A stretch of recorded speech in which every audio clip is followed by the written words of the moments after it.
you mean, I'm just glad to see you more active than before. I know before you were in a pretty dark area, weren't you? Yeah. And I was kind of going MIA, just trying to get back to my mental best. Mm-hmm. Well, it's you have to do that sometimes. You have to take a break in certain amounts, just to kind of get you back to your normal self. What brought you, what started making you come back to what you were normally doing, like when it comes to music and even just being socialite? Yeah, I think what happened was I got caught up in, I guess, a loop. Mm-hmm. And I was constantly doing the same things every day, not really branching myself out to be where I was before. I would either get caught up with helping other people, or I'd get caught up with, helping different situations that had nothing to do with my music or stuff like that. So I basically ran out of energy by the time I would actually want to work on stuff. Mm-hmm. So you were trying to basically solve a million things rather than even just taking care of yourself. Yeah, I was trying to do so many things at once that I didn't focus on one thing at a time. And that's what ultimately led me to start drinking more, which definitely took a downturn for both my physical and mental health, because, when I would drink, it would be almost those other things would kind of float away, and I was able to one thing after the other. And in the end, it worked for the reason that I thought it would work for, but it ended up taking away from everything else, just because I felt more unmotivated. I felt like I wasn't getting anything done, which then played into my mental health, because if you feel like you're doing nothing, then you're definitely doing nothing. Yeah, and it gets stuck in your head, especially at this moment right now, since everything's pretty much closed. You're by yourself in your own thoughts, and there's that bottle of fucking Jack, and you're like, man, that could take me away. I feel you on that, and I'm just happy that you got yourself out of it. You know what I mean? It's an everyday fight, right?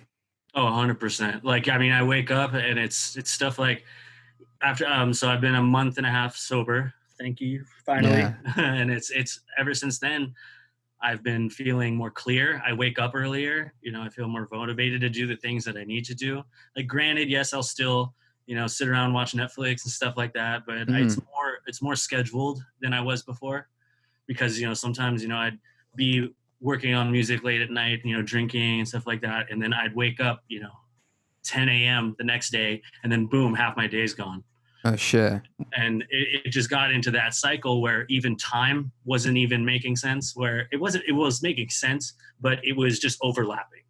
So the date I would think it's the 7th, but it's actually the 8th, or I think it's the 8th and it's actually the 7th. Holy fuck. So it was fucking up just your memory, even your thoughts and stuff.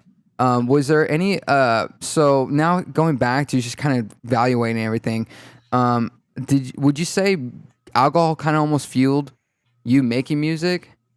Yeah, in ways, yeah, because it slowed my brain down to because whenever I'm sober, my mind's always racing. I mean, it was like that when I was a kid, and that's you try to do so many things at once. Even while I'm working on a certain sample, I would think about what the next sample is going to be, and then I'd lose track of that sample. But, if you drink, you slow down, you look at it, you kind of okay, you take things slower. Yeah. If that makes sense. But everyone's mind is different, but that's how it worked for me.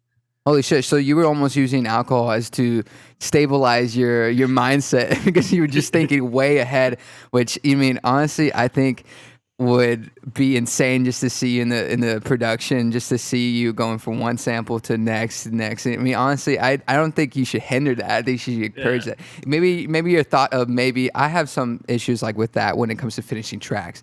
I'll go way ahead than what I'm dealing right now when it comes to mixing. Is there cases like that affects you when it comes to production?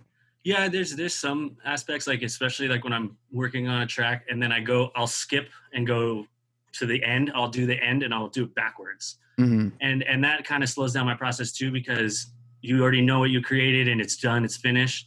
And then you can basically put the fundamentals and foundation and focus just on that. So you finish what you were thinking about when you started the fundamentals, and then you just kind of go backwards to it. Okay. It's kind of confusing, the way I said it, but it's basically just a different process.